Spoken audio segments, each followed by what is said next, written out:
What's up, everybody? How's it going today?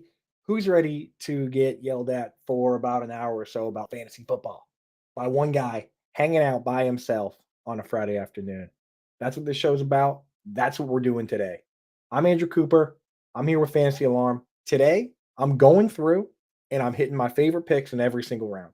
If you were with us on Wednesday, you saw me try out a new strategy. I basically took all the players in the second and third round, just threw them out.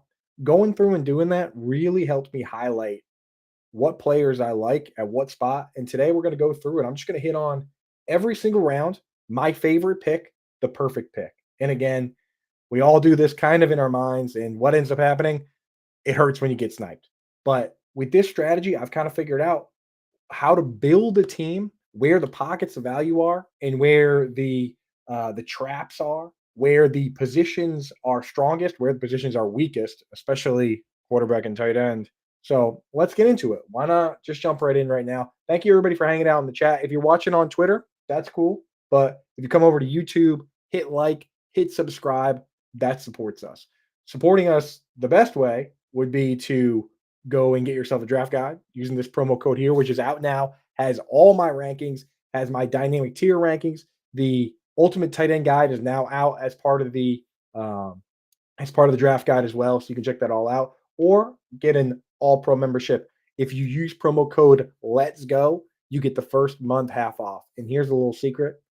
Not necessarily supposed to be giving these secrets away, but that half off the first month when you use promo code Let's Go, that actually costs less than the draft guide itself, and you get the draft guide as part of it. The All Pro membership gives you access to literally everything we do, all the sports, the Discord, everything, all the draft guides, the best ball draft guide, the NFL draft guide, the baseball draft guides, the hockey, basketball, everything. You get all of that and it actually costs less than just the football draft guide. That deal is not going to be around forever. Otherwise, why would we even have a setup like that? So right now, the people getting in early in July get that deal. And people in August, they're either going to have to pay full price or they're going to just have to buy a draft guide or whatever. So go check that out. But here we go. Let's get into it. I'm going to do my best to cover ADP. At a certain point, ADP goes out the window, so it doesn't really matter. In the very early parts of the draft, though, it is very tight. And if you want to get your guy, like last year, for instance, we really like CeeDee Lamb. If I wanted CeeDee Lamb and I had the third pick, I had to take him because he's not coming back. And that's how it goes for all these guys. If you want Amon-Ra St. Brown and you randomize your draft order on the day of the draft and you get one, you got to take him at one or you don't get him. And that's up to you. You can honestly do that. Full PPR, go right ahead. Pick any one of these guys from the first round if you want. The strategy that works best for me, that I feel best with, is when I do get a running back in the first round. When I have Christian McCaffrey, when I get Breece Hall, or when I get Bijan Robinson, those three, I'm comfortable with all three of them. I take Christian McCaffrey if I get one. I'm definitely comfortable with CeeDee Lamb or Tyreek Hill or Jamar Chase, but it works out best for my build, especially if I'm picking early, picks 1, 2, 3, 4 or so, if I take one of those running backs. And I'll get to that with the second round because you got to think about the players that you like in the other rounds too, right? Like how you're going to build out this team. I know that in best ball, it's easy to just draft a million wide receivers, but in leagues like this, you don't want to start your draft with 9 straight wide receivers. If you have 3 wide receiver spots and a flex spot, some leagues have 2 wide receiver spots and a flex spot. You don't need 9 straight wide receivers. So that's what we're going through. Mile High Luke, what's happened? And again, on these solo shows, if you guys have questions, you guys have things you want to talk about, throw them in the chat. I'm just hanging out, I'm talking my stuff, I'm telling you how I feel about these guys. You tell me your thoughts. So I love Breece Hall, especially in full PPR. This guy led all running backs last year in targets on screens with 30. 30. That's 2 free receptions every single game. Creates a great floor. And the thing is, the year before that, Aaron Jones led in targets on screens, getting those screens from Aaron Rodgers. And the year before that, it was Aaron Jones getting targets from Aaron Rodgers. So Aaron Rodgers throwing screens to Breece Hall is 100% of the menu. And obviously, Bijan Robinson is incredible. Zach Robinson came out, the new offensive coordinator for the Falcons, and said they want to use Bijan like the way that the 49ers use Christian McCaffrey, getting him out there, getting him all over the place. Doesn't that sound pretty good? Bijan McCaffrey? Sounds great to me. So, yeah, the guys I'm not really taking in the first round, I'm not going to go through every round and tell you who I'm taking, who I'm not taking. But the guys I'm not really taking, I don't really take a lot of Justin Jefferson. I just don't like the idea that Kirk Cousins is gone now. They're going to have a rookie quarterback or a journeyman quarterback. Kirk Cousins, say what you will about him as a winner, he's 11th of all time in yards per game passing of all time. So including guys like Andrew Luck and Peyton Manning and Tom Brady and Drew Brees and all those guys, 11th all time, right?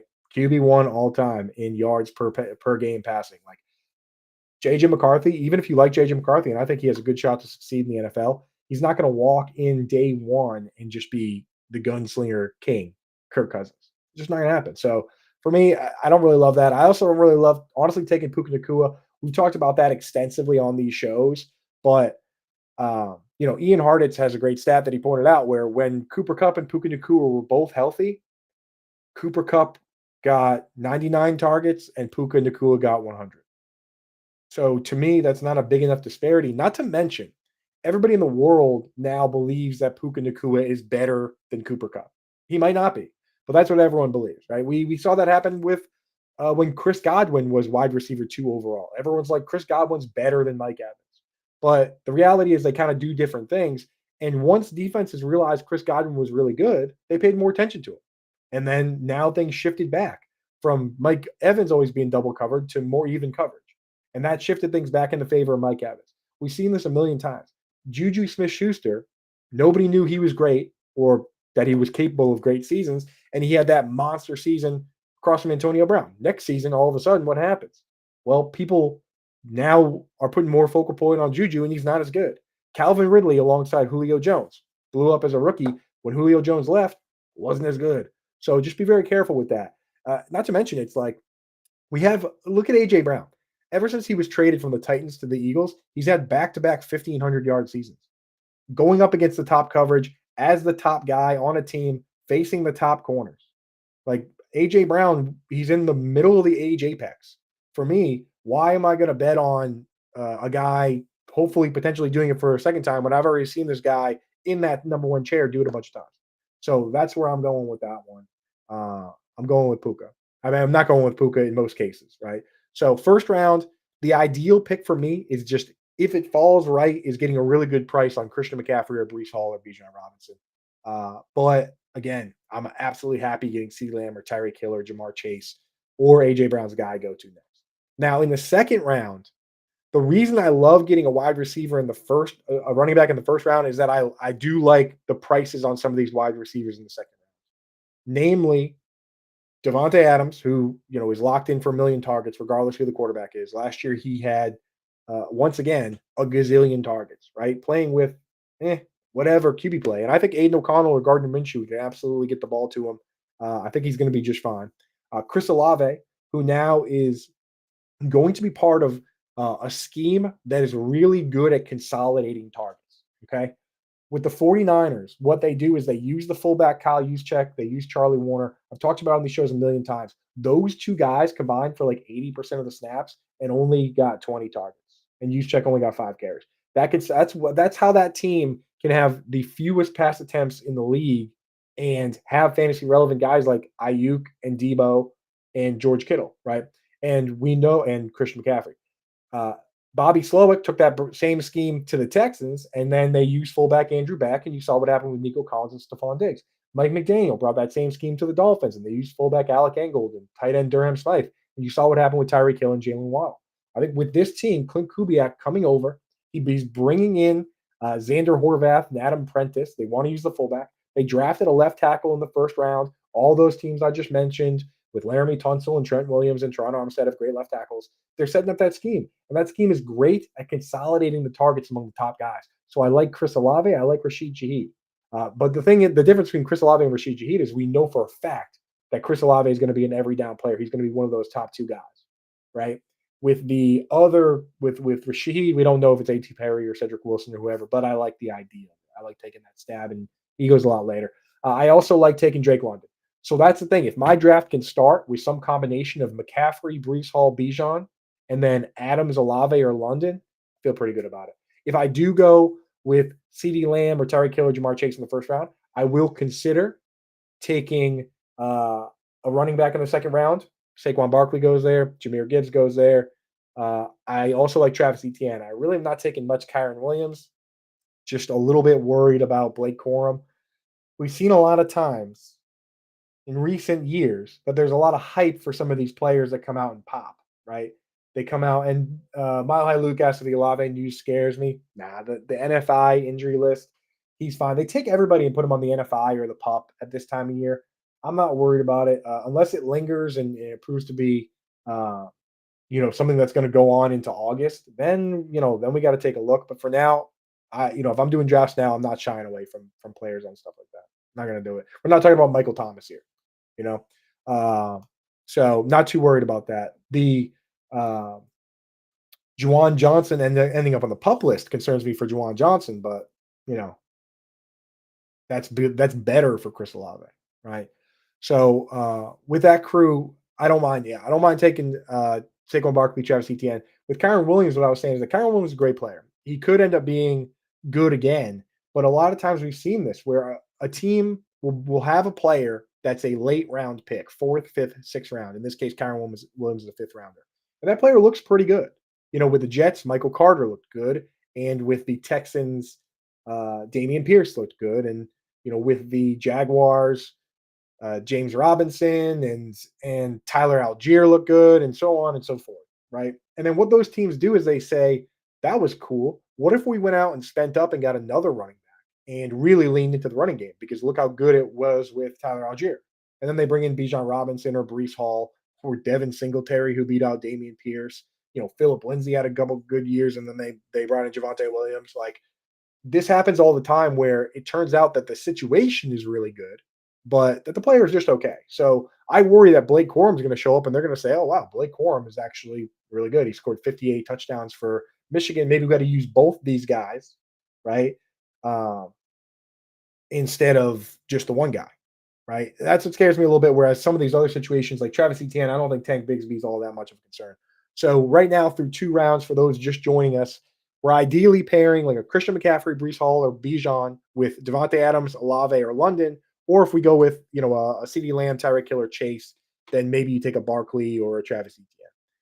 In the next round is where we get into a lot of the players that I just really am not taking at their ADP. I'm not taking Sam Laporta or Travis Kelce in most cases just because they go like pick 25, 30. And I think there's good enough value where the next tiers are going. I tweeted out the tiers earlier, but basically you have two guys going in Travis Etienne, Travis Kelce and Sam Laporta in the top group.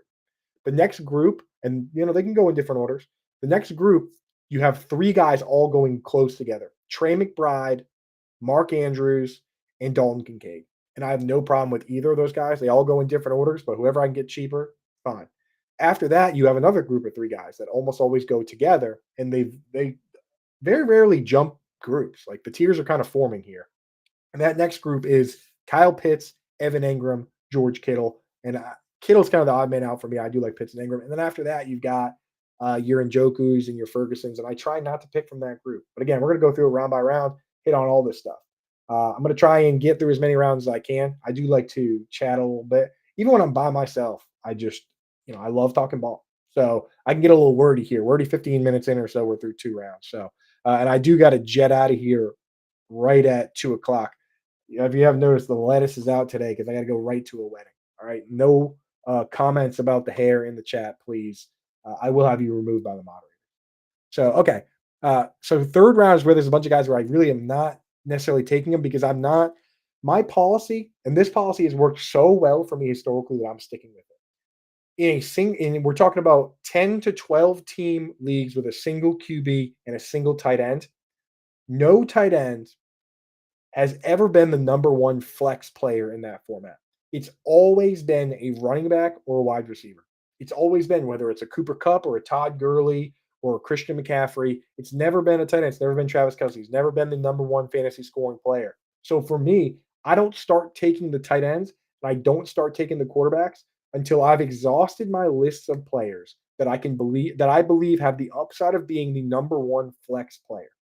Because I don't believe any longer, really, that Travis Kelce or Sam Laporta, for that matter. Sam Laporta had a great season last year. We love Sam Laporta. I have a stack of Sam Laporta rookie cards right here, big stack of them.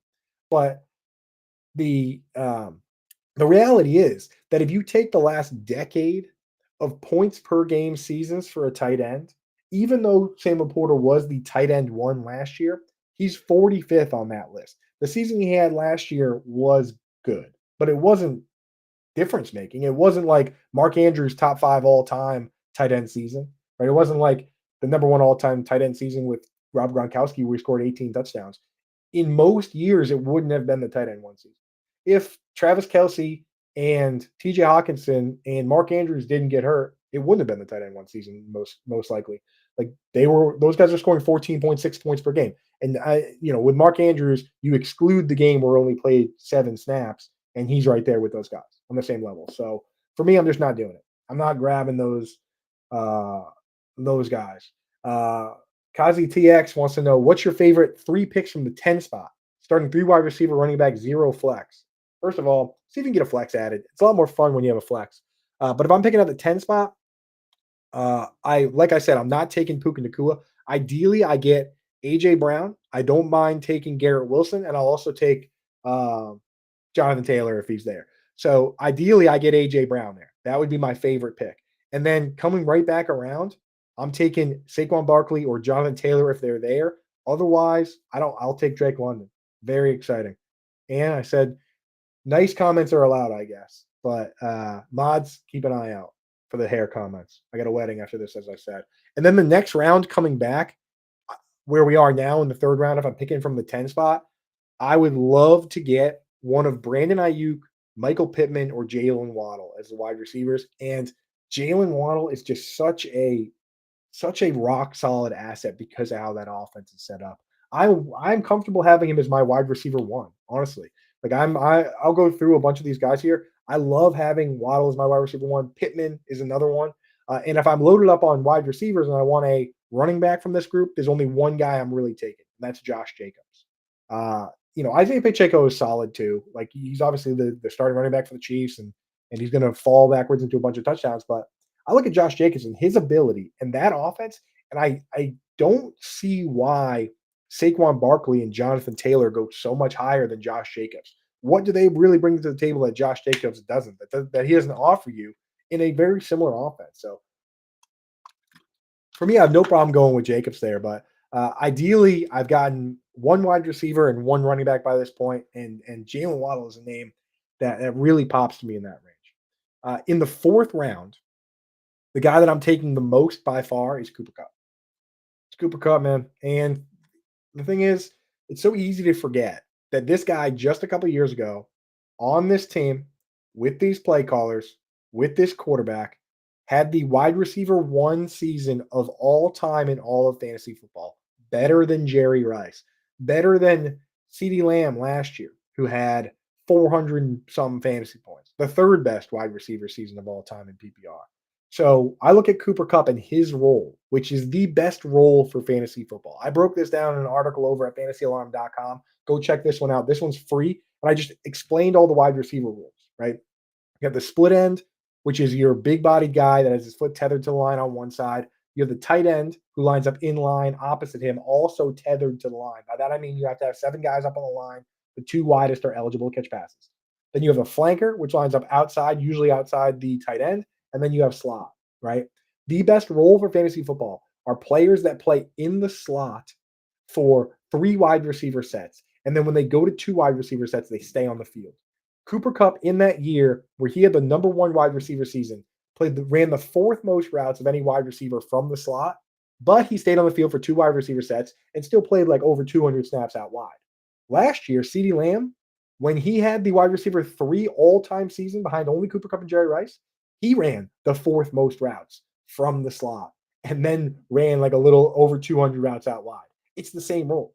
It's the Keenan Allen role. It's the role that Chris Godwin's going back to this year. It's a role that Jamar Chase could play more of this year without Tyler Boyd in town. It's the best role for fantasy football. And Cooper Kupp is still playing that role, and Puka Nacua on the outside is now going to get more attention. Cooper Kupp could be right back to where he was. So I'm grabbing Cooper Kupp in that spot if he's there all the time. I'm grabbing him in at the end of the 3rd round if people are taking Pittman, if people are taking Jacobs and the guys I like there. Towards the end of the 4th round, if I don't get Cooper Kupp or if I need a running back, I will take Joe Mixon. I don't see why we wouldn't be excited about Joe Mixon. That scheme is custom built for yards before contact. The leader last year in yards before contact was Christian McCaffrey. He also led the league in yards after contact because he's amazing. But yards before contact, because they have Trent Williams, who is the best offensive lineman in the league at left tackle. This guy, it's a shame that there's no offense. He has no individual awards because they're never going to give him MVP. They're never going to give him Offensive Player of the Year. They need some sort of lineman award and give it to this guy every single year. Name it after. He's incredible. And they also use fullback Kyle Juszczyk. Using those two players creates so many yards before contact. The player who had the most yards before contact in the league per touch was Devon Achane, who in the same scheme that uses Alec Ingold at fullback, and they use Teron Armstead in that Trent Williams role. And with the Texans, Bobby Slowick brought in Andrew Beck. They have Ben Skowronek now who can also do a little fullback action. And they have Laramie Tunsil, who was a Pro Bowl. Him and Teron Armstead with the AFC Pro Bowlers. Who would have guessed? This scheme, perfect for that. This scheme, perfect for Joe Mixon. He's going to be good. The past 2 years, he's been the RB7 in fantasy football and RB10. He's the top 10 RB in fantasy football. The Texans brought him in. They extended him immediately. He's going to be great. Dameon Pierce is going to be returning kicks. It doesn't matter. So that's where I'm going. This is where I will consider taking a tight end. Once Cooper Kupp's gone, once Joe Mixon's gone, we're running out of players that can be the number one flex player. I will consider Mark Andrews and Dalton Kincaid, who go here in the 4th round. So right now, my ideal team would be Christian McCaffrey. Let's say I get Christian McCaffrey, right? Christian McCaffrey, Drake London. In the next round, give me Josh Jacobs. And then after that, give me Cooper Kupp. I have 4 players, all of which who could be the number one player in fantasy football, the number one flex player in fantasy football. It doesn't have to be those guys, but that is would be the ideal build for me so far. Now in the 5th round, this is where I will consider taking a quarterback.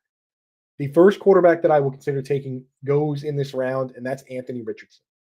We've done studies on this. I personally have done a lot of work on this topic. And one thing that I found is that I went through the last 20 or so years of data. Quarterbacks that play at least 16 games, so they're fairly healthy, right? And run the ball at least 90 times, which is about 5 times a game. Of those quarterbacks, only one was not a QB1 in fantasy football. Only one did not finish top 12 in fantasy football. It was 2014 Colin Kaepernick. And on this list are a bunch of names of guys that aren't even that good, but they ran the ball enough to be a QB1. Justin Fields on the list. Obviously, he's a backup quarterback now, right? Vince Young on the list. Tyrod Taylor on the list. If you are willing to run at that level, it is very difficult to not have a high floor in fantasy football. So I will consider Anthony Richardson in the 5th round. Other players that I do like in the 5th round, and again, the thing is, he's not the only guy that runs, so I don't have to take him. I'm not going to force the issue because there's other quarterbacks I like. I'm just not taking any of the guys ahead because there's just as much upside down here, in my opinion. Right. And some of these other guys like Jalen Hurts lost Jason Kelce, and Josh Allen lost Stephon Diggs. Now there's nobody that doesn't have flaws up there. Right. The Chiefs are now a more balanced team with a better running attack and better defense. They don't need 50 touchdowns from Patrick Mahomes anymore. And the Green Bay offense is perplexing. I'll tell you guys who I like best when we get to that spot coming up in a little bit here. But yeah, there's the thing is with those mystery boxes on uncertainty. Later on in drafts, I lean into uncertainty. Right now, I want certainty for the most part. So 5th round, we're going Anthony Richardson. I also will consider Alvin Kamara here. This guy had 6.6 targets per game last year, led all running backs. He missed 4 games because he had the suspension and injury, but he would have had 112 targets, would have led all running backs. I don't see why they wouldn't do that again. You know what I mean? Like they have their version of Christian McCaffrey for the scheme that they use in San Francisco. His name's Alvin Kamara. And I know Kendre Miller might play a little bit more, but I don't mind Kendre Miller as a stab later. But we don't need Alvin Kamara to have 1,000 rushing yards. He's never had 1,000 rushing yards. The receptions is what makes things happen for Alvin Kamara. And he could have a better year running the football as well. I also like Amari Cooper in this range. He also goes in the 5th round. And then again, if I don't get Mark Andrews or Dalton Kincaid, this is kind of your last chance, in my opinion, to grab an elite tight end. If you don't grab Kyle Pitts or Evan Ingram in the 5th or 6th round, then you're not then you were playing the yin and yang tight end game with us. And folks that haven't been following me for a while or doing these shows, yin and yang tight end is when we wait on tight ends. We don't get any of the top guys, but we wait on tight end and we take one guy that we can start for the first couple weeks that isn't going to ruin our season by losing a bunch of games. And then we use a bench spot on the most high risk, high reward player. Not necessarily a guy we can trust week one, but guys with upside. So last year, for instance, we were taking Evan Ingram as our like safe guy. And then we were using a bench spot on guys like Dalton Kincaid or Sam Laporta or Trey McBride. People forget. It's like hindsight is so crazy. Everyone's like, oh, Trey McBride was such an obvious pick last year. Trey McBride was not an obvious pick. Trey McBride was the backup tight end to Zach Ertz. Zach Ertz had like 40-something targets through the first 7 weeks before he got hurt. Trey McBride wasn't even playing. He was not useful, right? He was playing a little bit, starting to carve away some of that of that work, but he really was not playing. He wouldn't have been the player he was if Ertz didn't get hurt. And so you couldn't have just drafted Trey McBride and started him. If you drafted someone like Evan Ingram or Jake Ferguson and then used a bench spot on upside, then that's how you unlock that upside. We've been doing that for years with guys like Mark Andrews and Darren Waller. Rather than trying to add them off waivers, we just draft 2. So that's the plan here. If you want the yin and yang tight end rankings and you want all the write-ups and all that stuff, get your copy of the Fantasy Alarm Draft Guide now using this QR code here, right there. That's where it is. Use that QR code. Go over there, get a copy of the draft guide. It's got all my rankings, it's got all the tiers.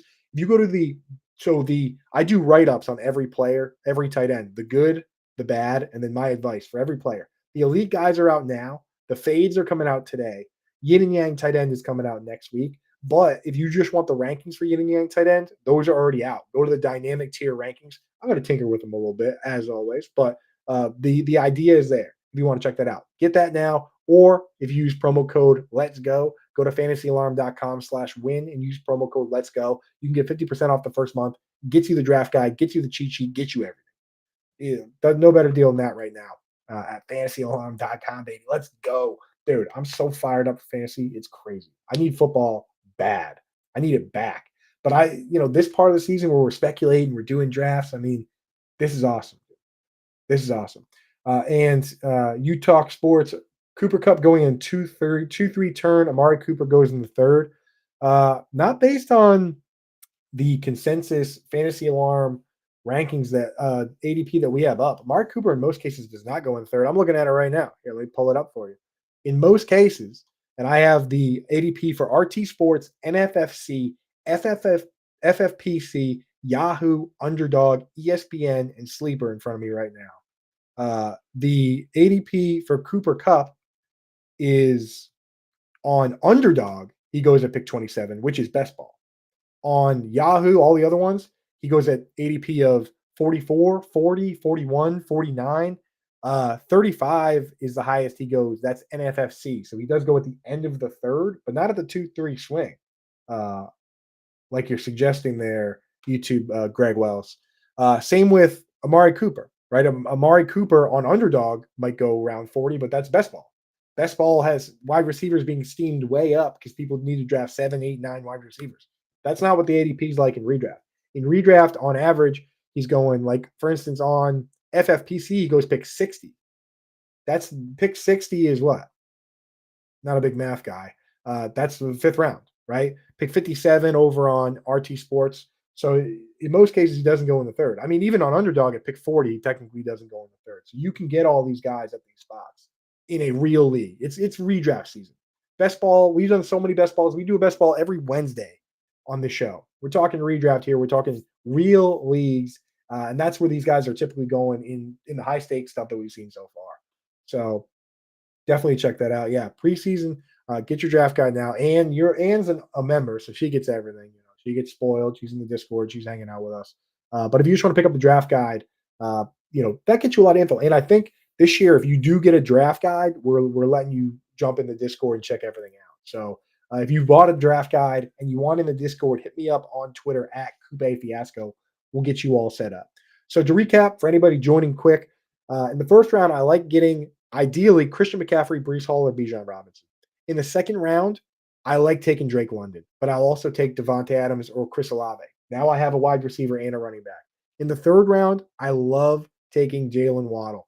Jalen Waddle, Michael Pittman, or Josh Jacobs. If I want to go running back, I go Jacobs. I'm not going to take Jalen Hurts. I'm not really taking Debo Samuel.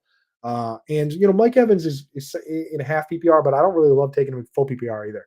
The next round, Cooper Kupp. If he's there, done deal. I'll even take Cooper Kupp in the third round. If Cooper Kupp's gone, I'm looking at Joe Mixon. I might take a tight end here, a Mark Andrews or Dalton Kincaid if I can get him on a good price. In the fifth round, this is I'll consider Anthony Richardson, but a lot of cases I'm taking Amari Cooper or Alvin Kamara. And the warning here is that if you get to the sixth round, if you get the fifth round and you don't have an elite tight end, this might be last call. If you don't have one of Sam Laporta, Travis Kelce, Dalton Kincaid, Mark Andrews, Trey McBride, Kyle Pitts, or Evan Engram by the end of the fifth round, you run the risk of not getting an elite tight end. And honestly, I don't really love taking George Kittle in redraft. In best ball, give me George Kittle all day. Because at any given time, he could have 3 touchdowns. At any given time, he could have 140 yards. But he also has a bunch of games where he has 1 catch for 9 yards, or 1 catch for 7 yards, or like 2 catches for 19 yards. Kyle Shanahan has told us that there are certain games where he has to ask George Kittle to block more so Christian McCaffrey can run routes. He straight up told us that, And in the games when everyone was healthy, George Kittle played 19 games last year, including the playoffs. In the games where Kittle and everybody were all healthy, he only had 3 games with more than 3 catches. He had 6 games last year with 7 or more targets, which isn't that many. Out of 19 games, he only had 6 games with 7 or more targets. And in 5 of those games, they were missing one of the wide receivers. In 5 of those games, they were missing one of Debo, Ayuk, or Juwan Jennings. Had there been no injuries to the wide receivers for the 49ers last year, there's a real world where George Kittle isn't a top 5 tight end, where he doesn't get 90 targets. He's a very fun player. He breaks off big plays, and that's really great in best ball. But in redraft, anybody that's had him in the past knows that it's a nightmare. It's in the week to week, it is a headache to have George Kittle. Like, look at the stretch last year where it's like he comes out, he has 1 catch for 9 yards. Then he catches 3 passes, but it's 3 touchdowns. Then the next game, he catches 1 pass for 7 yards. Then the next game, he gets 7 targets. It's like, shoot me in the face, dude. I cannot handle having George Kittle as my tight end in a redraft league. It's a pain. If you can stomach that kind of stuff, I know Dave Kluge, he's a sicko. He loves the volatility. He doesn't care. He just wants spike weeks or whatever. He loves George Kittle, which is fine. If that's the way you play, that's the way you play. That's not the way I play. If I have George Kittle on my team, I'm putting another tight end on the bench. And the problem that I run into a lot of times is that, like, if I had George Kittle last year, I was still going to go out and grab a Laporta or a Kincaid or Trey McBride, and then I don't even need Kittle. And then you try and trade Kittle, and he goes out and he has 2 catches, right? I mean, of those 19 games, in 12 of those games, 12 of 19, he had 3 or fewer catches. It's so hard to trade that guy. He goes out and how are you going to trade a guy when he has 1 catch? You have to wait for him to have a big game and trade him. No George Kittle for me. It's just drives me nuts, dude. Makes me just thinking about George Kittle makes my blood boil, dude. Because he's such a cool guy, right? Dude, if I had to pick a tight end to have a beer with, I'm picking George Kittle. If I had to pick a tight end in best ball, I'll pick George Kittle. For setting a lineup every week, George Kittle's a nightmare. So no George Kittle. In the 6th round, who I do like, and why I'm not drafting Anthony Richardson automatically, is that Kyler Murray also has massive, massive rushing upside. This guy is a top 4 quarterback of all time in fantasy points per game. The list goes Patrick Mahomes, Josh Allen, Deshaun Watson, and then Kyler Murray. This guy is a fantasy football star, fantasy football gold.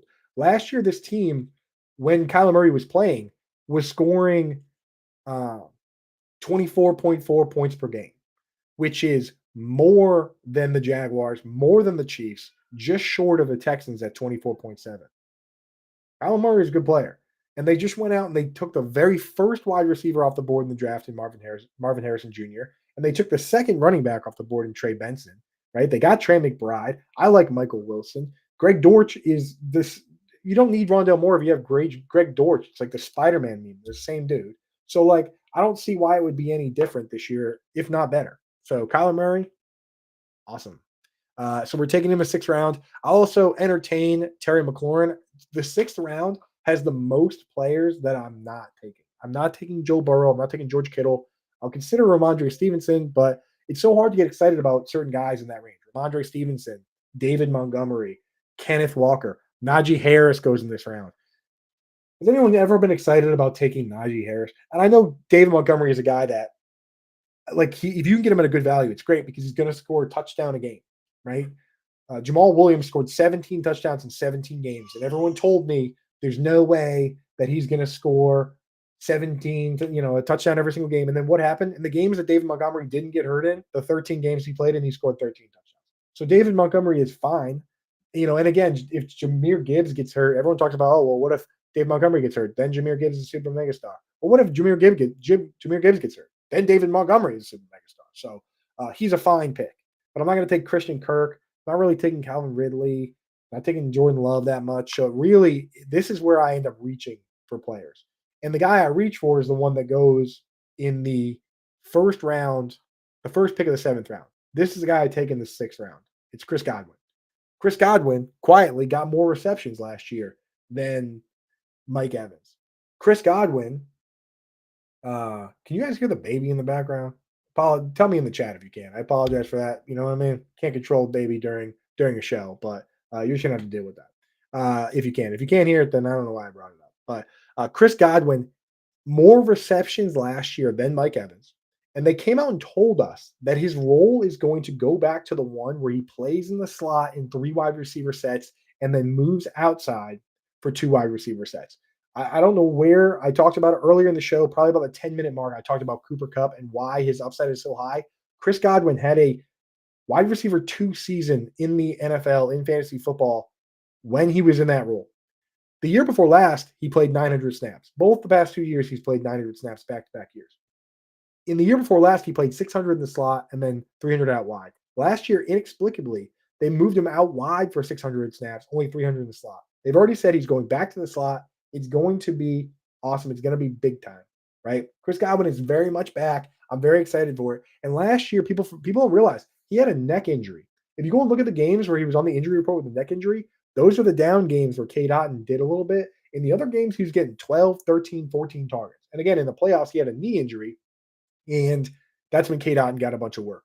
Chris Godwin already said he's excited to be in the slot. He's excited to be healthy again. Everybody's excited. I'm excited. Get excited. Don't wait until the 7th round where he goes to draft him. Draft him in the 6th round. I'll even consider him in the 5th. So that's what's up. If I can't get Chris Godwin in the 6th round, then, ideally, if I can get him even later in the 7th round, great. But 6th round is where I'm taking him. So even though his ADP is in that 7th round, I'm taking him 6th round. In the 7th round, again, not a lot of guys I love here. James Conner, if you need a running back, James Conner or Raheem Mostert, those guys are going to score touchdowns. When they're healthy, they're great. They're injury prone, so you're going to have to load up on the bench if you have those guys. James Conner has never played every game in the season. It's, if he gets hurt, you can't say, oh no, James Conner got hurt. Like, that's one of the players you can't do that with. Raheem Mostert as well. He's 32. Like, you got to have other options, but when these guys are healthy, they're in the lineup. Like, these guys have never been bad. They've only been hurt. The problem with those guys and why they go as far down as they do is their handcuffs. Also, their handcuffs go early. Like a Raheem Mostert, Devon Achane goes before him. And James Conner, you got to spend up if you want Trey Benson. So it's tough to draft both players. You just got to draft one and hope he doesn't get hurt. I do like the idea of Hollywood Brown here. People are pointing at it and saying, oh, he hasn't been productive. He's been hurt. He took this deal with this team specifically to get paid next year.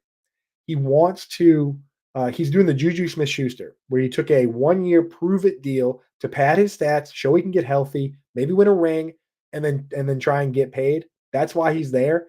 That's the kind of player I want. A guy that knows he has to pad his stats to get his money, right? So Hollywood Brown, I don't mind at that pick. And I'm also taking Deontay Johnson. These two guys are target hogs. These guys legit average 8 or 9 targets a game. Deontay Johnson over the last 4 years has averaged 9 targets a game. He will be the top target on the Panthers. They traded for him for a reason. And same with Hollywood Brown, has averaged like over 8 targets a game for the last 3-4 years. Like, these guys can create separation. That's why you throw them the ball. So very interesting there. In the 8th round, this is where people don't like it. Controversial. Oh my God. Yeah. But I take a lot of running backs early, and because I like having that balance. I think people are leaning too hard into wide receivers. They got a little bit of the best ball brain. right? So I'm taking running backs early, and then I have no problem with my starting wide receivers being like Jalen Waddle, Chris Godwin, and Christian Watson. Christian Watson, there's so much fantasy wishing going on with Dontavian Wicks. People see the yards per route run and all that. They want him to be the guy. But Christian Watson, when everyone was healthy, was the number one target getter. He led the team in snaps. He led the team in targets. He led the team in yards. He led the team in air yards. He led the team in touchdowns. Of that class that he's in, the class where he was drafted with Chris Olave and Garrett Wilson and Drake London, a lot of good players, he has the most touchdowns of all those guys. This guy is a big play machine, and I would not be surprised if this year he was the Nico Collins. Last year, Nico Collins was being drafted like wide receiver 50, and then the playing alongside CJ Stroud had an absolute blow up season, was a wide receiver one.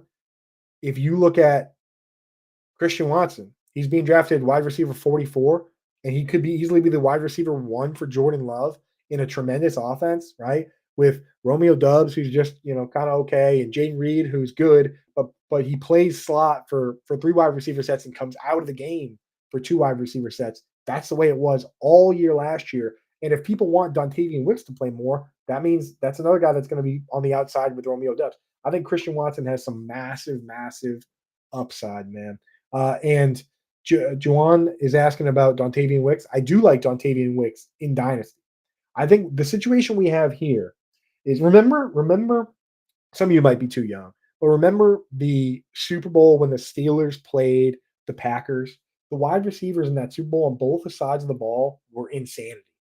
They were so good that Antonio Brown hardly even played because they had Hines Ward and Antoine Randall L and Emmanuel Sanders and Plaxico Burress and all these guys. And they drafted them all, so they're all on rookie deals. And on the other side, the Packers themselves had like Donald Driver and James Jones and Greg Jennings and uh, and Jordy Nelson just barely had ascended as a young player towards the end there, right? And everyone gets really excited. And in Dynasty, we love those guys because what happens is guys have to start getting paid, right? With the Steelers, they decided to let Mike Wallace walk. And I didn't even name Mike Wallace earlier when I was talking. How many wide receivers? The Steelers incredible wide receiver drafters. So they had to let Mike Wallace walk and Emmanuel Sanders walk. And now all of a sudden, Antonio Brown gets a chance to really shine. He's a superstar. That's what I think happens with Dontavian Wicks, but it might not be this year. We need them to trade somebody. They have too many good assets. They did too good of a job. I think the starters are going to be the starters that we saw last year. Christian Watson and Romeo Dubs on the outside with Jaden Reed in the slot. And the wide receiver 4 coming in is Dontavian Wicks. And if someone gets hurt, Dontavian Wicks is going to play more. And maybe Dontavian Wicks actually will beat out Romeo Dubs. Maybe he's better than Romeo Dubs. Romeo Dubs was the number one wide receiver on that team in the playoffs, led the team in every category in the playoffs. But maybe they do decide to do that. The other thing is that this team also says they want to use 2 tight end sets with Tucker Kraft and Luke Musgrave. If you use 2 tight end sets, now you only got 2 wide receivers on the field for those snaps. I like Christian Watson. I think he has the most upside. He's the most explosive player. I'm willing to go in there. And at that ADP, round 8, if he face plants, I'm still probably okay. Because, 7 rounds in, I've got at least probably 2 or 3 running backs, at least 3 or 4 wide receivers. I'm all set. You know what I mean? So I'm willing to go upside. Once we get to this range, I'm going upside, dude, going big. Round 9, and again, Ladd McConkey, another one from that range that I would consider from ADP in round 8. And again, I'm using composite ADP from Fantasy Alarm. What we do is we take all the sources out there, right? We take RT Sports, NFFC, which is high stakes, FFPC, high stakes, Yahoo, which is you want to have casual ADP in there as well. So we have RT Sports, NFC, FFPC, high stakes, very sharp gamers. We also take Yahoo, ESPN, and Sleeper, where the average fantasy gamers also play. There's obviously good players on there too, but we want to mix that all together and say, okay, this is the typical range these players go in, and we keep that over on Fantasy Alarm. Check that out. If you just Google Fantasy Alarm NFL ADP, that business comes right up.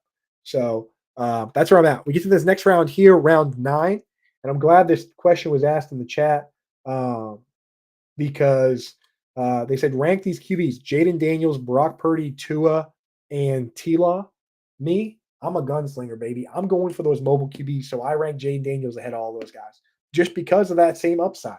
We talked about it. 90 carries is all this guy needs to kind of have a floor of QB1. This dude in college had a season with 186 carries. Like, I know it's college, that doesn't translate directly, but a dude that runs that much and is that much a part of his profile, he's going to be running.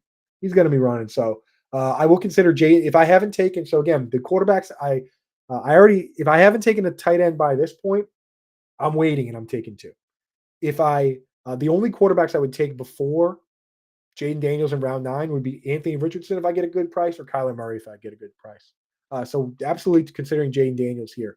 I'll also consider Tajay Spears here. The running back coach for the Titans said that this year he's counting touches, right? He Somebody asked him like what makes Tony Pollard different from Tajay Spears. He gave the most roundabout non-answer I've ever heard. But within that interview, and I'll tweet out the clip later. I have it saved somewhere. I always forget to tweet. I should tweet more, but just watch the shows and read the articles and get all the information. But I'll tweet out this interview where the most interesting part of it, after he's done rambling, is he says that I'm counting touches this year. He goes and he even specifically says a dump down into the slot, a dump down into the flats for a running back. To me, that's a touch. It's no different than carries.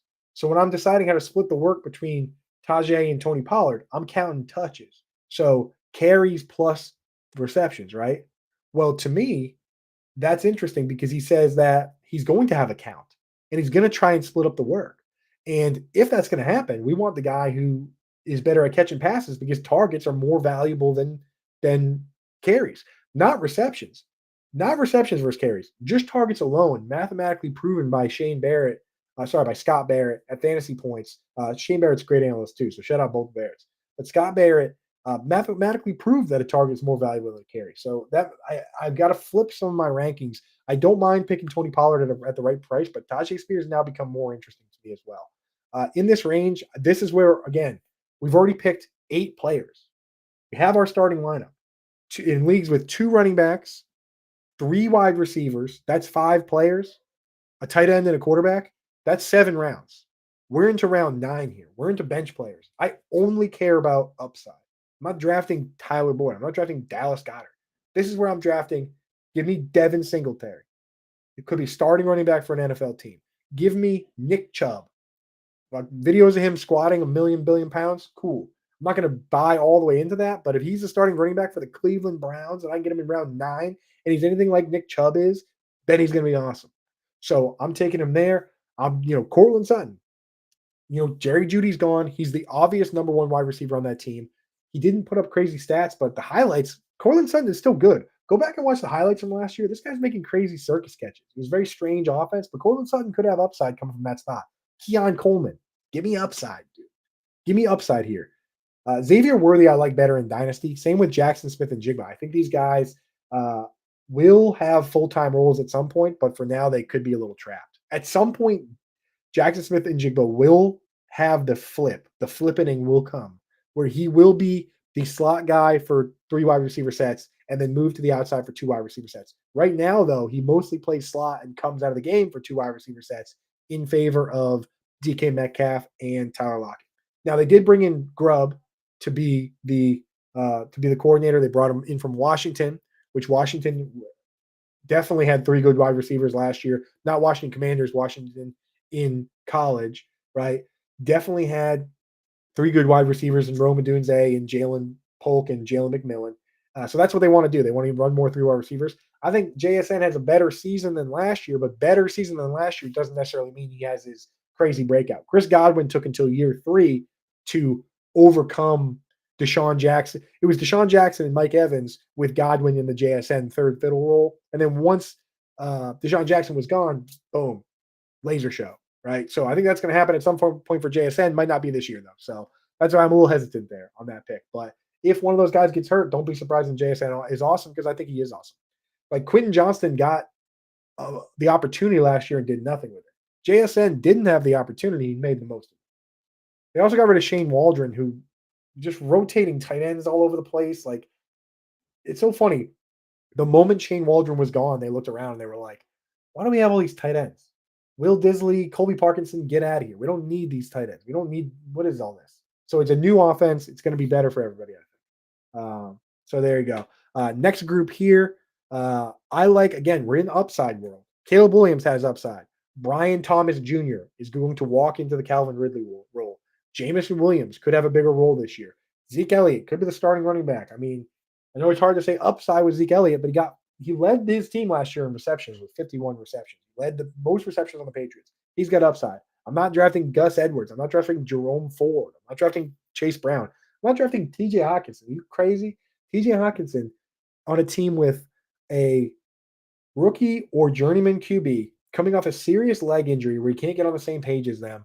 And they brought in Aaron Jones, and they have Jordan Addison and Justin Jefferson. And if Addison gets suspended, it'll probably be during the overlap of when Hawkinson's coming back. No, not drafting Hawkinson. I'm not drafting Johnny Munt either. I don't care if Hawkinson's out or Josh Oliver. Forget it. Just forget Vikings tight end for this year. There's 32 teams. There's only 12 tight end ones. Unfortunately, Hawkins is not in a good situation. Good player, not a good situation. Mile High Luke, I'm going to rapid fire my way through this here because we're already getting into the round. Once you get into round 10, 11, 12, now you're into the world where ADP kind of goes out the window. So round 11, this is where if I don't have a tight end yet, I skipped all those. So again, to recap for anyone joining us late, I like getting a good value on any one of Laporta or Kelsey, but they don't usually get a good value on them. Kincaid, McBride, Mark Andrews, whoever's going later of those guys, I don't mind it. I love Mark Andrews, especially in leagues where Isaiah Likely is going to hit waivers, which is like all the regular leagues. And then Kyle Pitts or Evan Ingram. If I don't get one of those guys, I'm waiting. And I'm taking Pat Freiermuth, and I'm pairing him with like a Hunter Henry. You got to use your imagination to see who could be a top 2 target on their team. Every tight end one last year was a top 2 target on their team. Every single one of them in PPR. So I look around and say, why not Pat Freiermuth? Why not Hunter Henry? Hunter Henry, Alex Van Pelt called the second most tight end screens last year of any offensive coordinator. He's the Patriots offensive coordinator now. The Patriots called 0 tight end screens last year. Not one. So more manufactured touches for a guy that's already pretty good versus man-to-man in the red zone. Also look around. Hayden Hurst is getting some steam. Seems like he's pretty clearly the top pass-catching tight end for the Chargers, who just lost Mike Williams and just lost Keenan Allen and just lost Austin Eckler. Somebody's going to emerge from over there. Why not Hayden Hurst? Juwan Johnson, if he gets healthy, could potentially have a decent role. Greg Dulcich later on could take that role. And if Greg Dulcich doesn't take that role, we got the other eye on Lucas Kroll, right? If Lucas Kroll is a starting tight end in that offense, then he could be the guy, right? So there you go. That's what we're doing there for tight end. Use your imagination. That's where the breakouts come from. Theo Johnson, Daniel Bellinger, one of those guys could be a top 2 target for the Giants, right?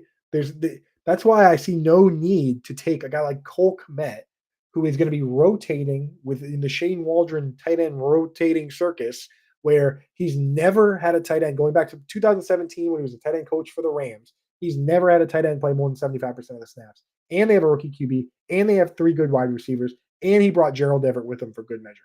No Cole Kmet. Stop drafting Cole Kmet. Are you outside of your mind? Who is drafting Cole Kmet? Who is drafting Dalton Schultz? Show yourselves. Who are these people? I love them. I love that they're out there somewhere doing whatever, probably not even plugged into the internet. I love that they're out there drafting these guys because it makes it easier to get Pat Freiermuth, makes it easier to get Hunter Henry. So for the people not watching the show, keep doing what you're doing. For the people watching the show, stop drafting Dalton Schultz. Stop drafting Cole Kmet, even if there is a fire. Okay? So moving on. Romeo Doubs, again, kind of a boring player. So we're into the round like 12 area. Give me Rashid Shaheed. Give me Jerry Jeudy. Give me upside. All right, for running backs, give me Marshawn Lloyd, Kendre Miller, J.K. Dobbins, guys that potentially could get it popping. Right? Okay. You look like UFC fighter Conor McGregor. Who the fuck is that guy? Right? Yeah, no, I already explained. I got a wedding after this. I wear a hat for 355 days a year, and then there's about 10 where I got stuff I got to do, and the lettuce comes out. I don't know. But anyway, round 12, Deshaun Watson, I'm drafting him. I don't care if you don't like him. I don't care if you think he's a weirdo or a creep or whatever he is. But the suspension's over. Michael Vick killed dogs. He went to jail. He came back. He was a wide receiver 1. Deshaun Watson has the third most fantasy points all time of a quarterback. Last year, people don't like to admit that he broke a bone in his shoulder and was playing with a broken bone. People don't like to admit that that when he was playing, he was scoring, 18 fantasy points per game, and his 20 fantasy points per game, only two higher, is top 5 of all time, right? Like, people don't like to admit that this guy could just be really good at football still. But I will admit it, and I will draft him because I do not care. When I play high stakes FFPC leagues, I don't care if it's blood money with Tyreek Hill and Joe Mixon and Deshaun Watson. I do not care. I play the game the way it's set up within the rules. What do the rules say? The rules say that touchdowns are worth this, and receptions are worth this, and yards are worth that. Those are what the rules are. If the rules say that I can start Deshaun Watson, he's going to score a bunch of points, and I can get him in the 12th round, then I'll play by the rules. You mentioned Josh Downs, Curtis Samuel, Jermaine Burton, Javon Baker, Kamani Vidal, Mile High Luke. You are barking up the right tree, my friend. We are looking for uncertainty. After Michael Pittman, we don't know if it's going to be Josh Downs, if it's going to be Jelani Woods, if it's probably not going to be Alec Pierce because he ran the most routes of any wide receiver last year and was wide receiver 71. So it's not going to be Alec Pierce, but it could be Adonai Mitchell. But I have no problem taking shots on Josh Downs. Again, Curtis Samuel could be an every down player and the top target for Josh Allen. We're rooting for Dalton Kincaid, but it could be Curtis Samuel. Jermaine Burton and guys like Jermaine Burton and Ricky Pearsall, unfortunately, are the third fiddle on their team. So unless there's a T. Higgins trade or Brandon Ayuk trade, those guys have a tough upside. Javon Baker obviously is part of the misfit toys over there in New England, where could be Demario Douglas, could be Kendrick Bourne, could be Jalen Polk, who we like, could be Javon Baker, who we like. Juju Smith-Schuster still floating around over there. I don't know. Maybe his knee, maybe he got a new knee. You never know. You never know with uncertainty like that. One thing I do like to lean into with teams like that, though, is the tight end, because only one of those guys is tight end eligible. If the targets are spread out among everyone, the targets are more valuable for the guy I can start at tight end. We made that argument 2 years ago when Evan Engram went to the Jaguars. It's like Kirk Cousins, Zay Jones, who's it going to be? Marvin Jones, who's it going to be? Well, Evan Engram, if it's everybody evenly split, Evan Engram I can start at tight end. It's more valuable. And Evan Engram turned out to be awesome. We turned out to be exactly right on Evan Engram. And Giants fans don't like to admit it, but they were wrong. This guy can catch, it turns out. He has the second most receptions of all time last year. So everyone that said Evan Engram sucks has to eat it. All right. And then you also mentioned Kamani Vidal. Absolutely. I'm not drafting Gus Edwards because I've seen the Gus Edwards show. It is boring. It is plotting. It is 240 pounds. If Gus Edwards is the lead back, I think that just means that there's not really anybody super exciting over there. If it's J.K. Dobbins, that's exciting. If it's Kamani Vidal, that's exciting. So we're taking shots on those plays. Also in that range, I mentioned Hunter Henry already. He goes around 14 in ADP on average. Will Levis also goes there. That's Howard Bender's. It's a Howard Bender special that I'm also on board with. Okay, I'm not usually taking a defense just yet, but rounds. If your draft is only 15 or 16 rounds, you might want to take a defense. And again, obviously the first ones that go off the board are like the Ravens, the Cowboys, the 49ers. If you can get one of those at a great price, do it. I do like taking the Jets. The Jets defense is probably about as safe as you're going to get. They have 3 incredible cornerbacks. Awesome shutdown cornerbacks. And that includes Michael Carter too in the slot. They're all good.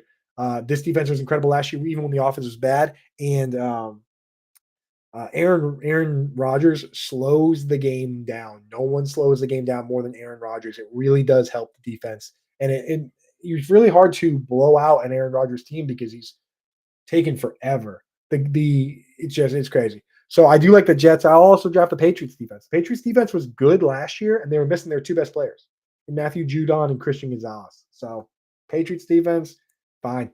Absolutely good. There's a stigma around teams that have bad offenses or that weren't good last year that lets their defenses fall. But when you look at the standings at the end of the year versus the defensive scoring standings, it's not always an overlap. Sometimes the Jets were bad last year and they had a great defense in fantasy football and all over the place, right? So I don't mind taking the Patriots or the Jets. Those are my defenses.